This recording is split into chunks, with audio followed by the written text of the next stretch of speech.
Terima kasih Anda masih bersama kami. Saudara, seorang pemotor wanita di Mojokerto tewas usai terlibat adu banteng dengan pikap. Selain korban tewas, peristiwa kecelakaan tersebut juga menyebabkan arus lalu lintas Mojokerto Pasuruan macet parah. Kecelakaan lalu lintas yang melibatkan pick-up dan motor ini terjadi di Jalan Raya Mojokerto Pasuruan, tepatnya di Desa Puloniti, Kecamatan Bangsal, Kabupaten Mojokerto.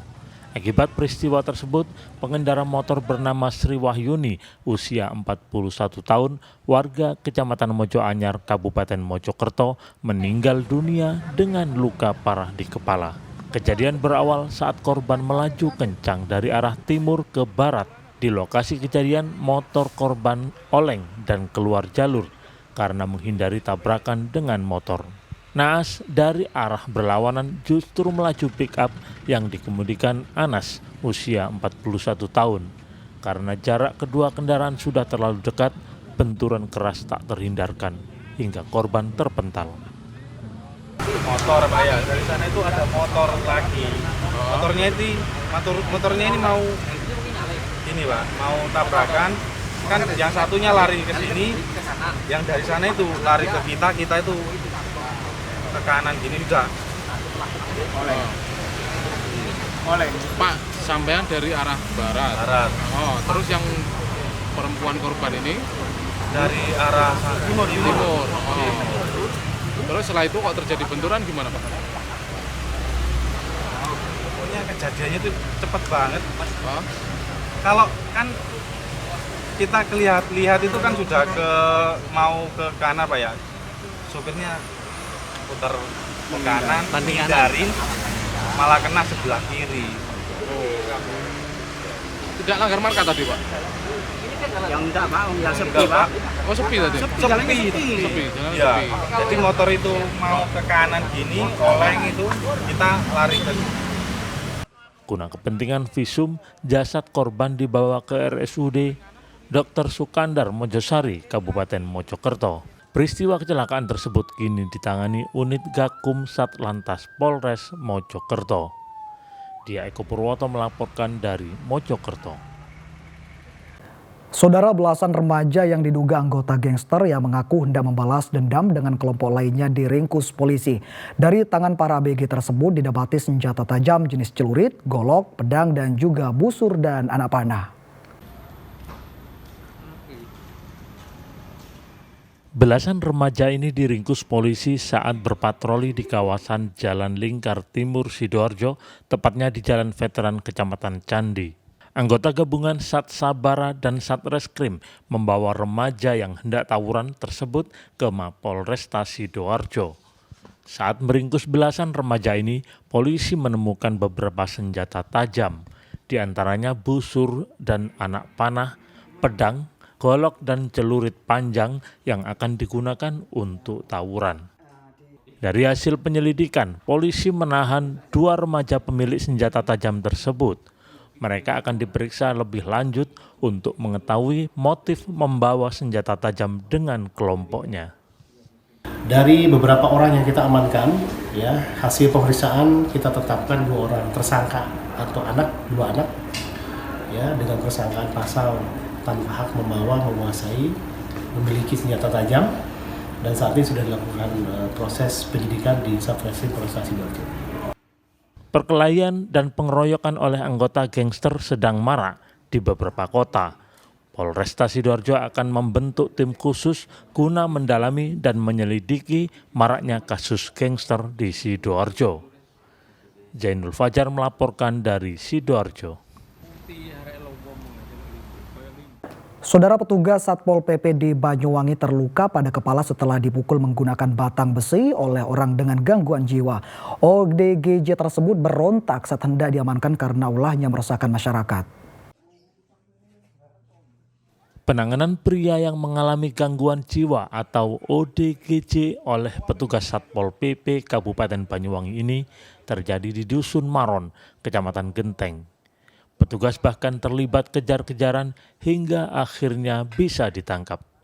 Penangkapan ODGJ berlangsung dramatis. karena melawan dan memukul salah satu anggota Satpol PP bernama Ahmad Saiful Bahri ini dengan balok besi yang dibawanya. Mengetahui rekannya terluka, petugas lainnya menangkap secara bersama-sama ODGJ ini, kemudian diamankan. Penangkapan ODGJ ini setelah petugas menerima laporan warga yang resah. Pria ODGJ ini sering berkeliaran mengamuk dengan berteriak sambil mengacungkan balok besi. Karena ODGJ ini sangat merasakan masyarakat karena yang bersangkutan membawa besi sama kayu. Ya. Memang orangnya temperamen yang ODGJ-nya ini. Hanya alhamdulillah berkat kesigapan teman-teman Pol PP langsung bisa diamankan. Namun demikian dari salah satu anggota Pol PP yang namanya Mas Saiful, ya, anak Blok Agung itu kena sabetan kayu dari ODGJ yang akhirnya pelipis mata, bawah pelipis matanya itu berdarah. Anggota Satpol PP ini yang terluka langsung dilarikan ke rumah sakit Al-Huda Genteng. Korban harus menerima 20 jahitan karena luka parah di bagian wajahnya. Sementara ODGJ yang diamankan kini sudah diserahkan ke pihak dinas sosial agar tak berkeliaran di perkampungan warga. Taufik Ferdiansyah melaporkan dari Banyuwangi. Kita ke informasi ringan saudara, seorang ibu rumah tangga di Mojokerto berhasil meraup cuan jutaan rupiah setiap bulannya dari membuat minuman berbahan serbuk jahe merah. Penjualan serbuk minuman herbal tersebut tak hanya diminati pasar Jawa Timur, namun juga hingga ke Bali dan Nusa Tenggara Barat.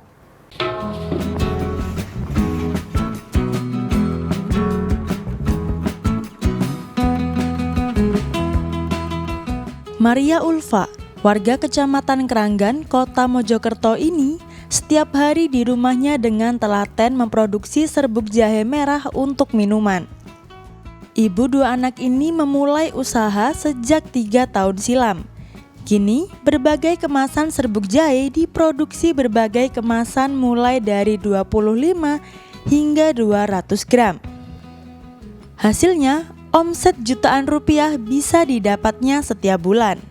Dibantu 2 karyawannya, dalam sehari Maria Ulfa memproduksi 10 kg minuman herbal.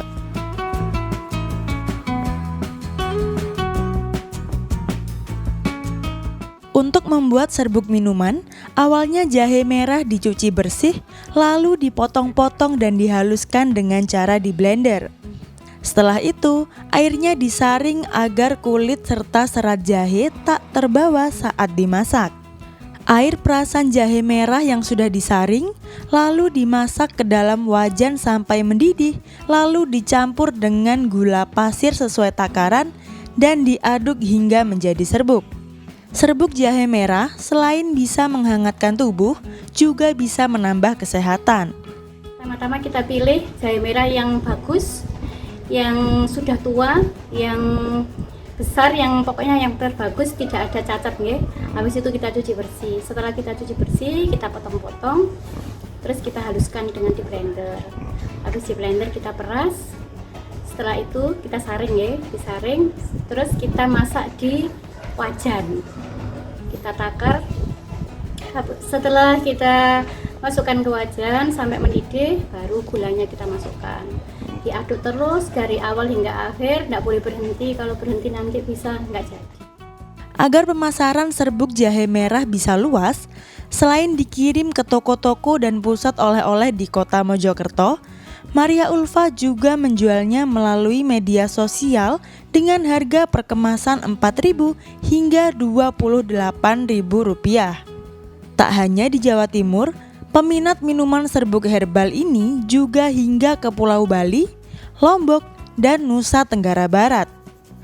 Dia Eko Purwoto melaporkan dari Mojokerto.